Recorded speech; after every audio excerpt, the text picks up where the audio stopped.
It is astounding how significantly one idea can shape a society and its policies. Consider this one.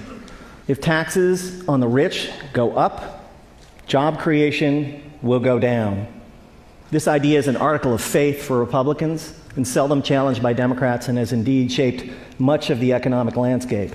But sometimes the ideas that we are certain are true are dead wrong. Consider that for thousands of years, humans believed that the Earth was the center of the universe.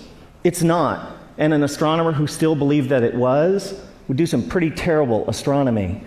Likewise, a policymaker who believes that the rich are job creators and therefore should not be taxed will do equally terrible policy.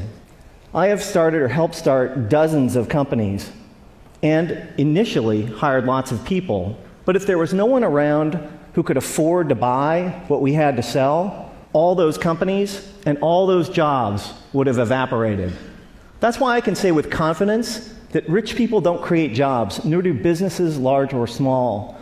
Jobs are a consequence of a circle of life-like feedback loop between customers and businesses.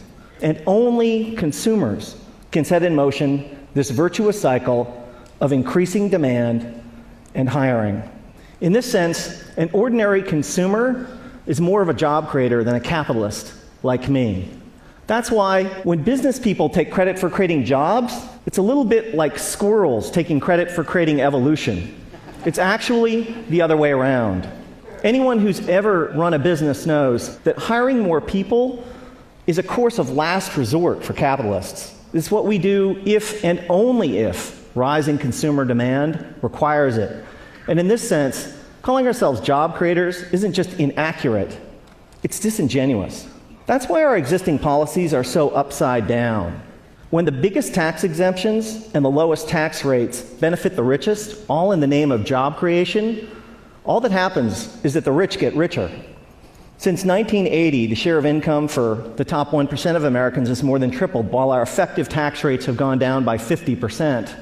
If it was true that lower taxes for the rich and more wealth for the wealthy led to job creation, today we would be drowning in jobs. And thank you. And yet, unemployment and underemployment is at record highs. Another reason that this idea is so wrong-headed is that there can never be enough super-rich people to power a great economy. Somebody like me makes hundreds or thousands of times as much as the median American, but I don't buy hundreds or thousands of times as much stuff. My family owns 3 cars, not 3,000. I buy a few pairs of pants and shirts a year like most American men. Occasionally we go out to eat with friends.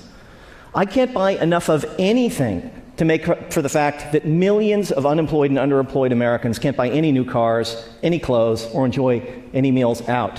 Nor can I make up for the falling consumption of the vast majority of middle-class families that are barely squeaking by, buried by spiraling costs and trapped by stagnant or declining wages. Here's an incredible fact, that if the typical American family still retained the same share of income that they did in 1970, they'd earn like $45,000 more a year. Imagine what our economy would be like if that were the case. Significant privileges have come to people like me, capitalists, for being perceived as job creators at the center of the economic universe, and the language and metaphors we use to defend the current economic and social arrangements is telling. It's a small jump from job creator to the creator. This language was not chosen by accident. And it's only honest to admit that when somebody like me calls themselves a job creator, we're not just describing how the economy works, but more particularly, we're making a claim on status and privileges that we deserve. Speaking of special privileges, the extraordinary differential between the 15% tax rate that capitalists pay on carried interest, dividends, and capital gains, and the 35% top marginal rate on work that ordinary Americans pay, is kind of hard to justify without a touch of deification. We've had it backwards for the last 30 years. Rich people like me don't create jobs. Jobs are a consequence of an ecosystemic feedback loop between customers and businesses. And when the middle class thrives, businesses grow and hire, and owners profit. That's why taxing the rich to pay for investments that benefit all. Such a fantastic deal for the middle class and the rich. So, ladies and gentlemen, here's an idea worth spreading. In a capitalist economy, the true job creators are middle-class consumers. And taxing the rich to make investments that make the middle class grow and thrive is the single shrewdest thing we can do for the middle class, for the poor, and for the rich. Thank you.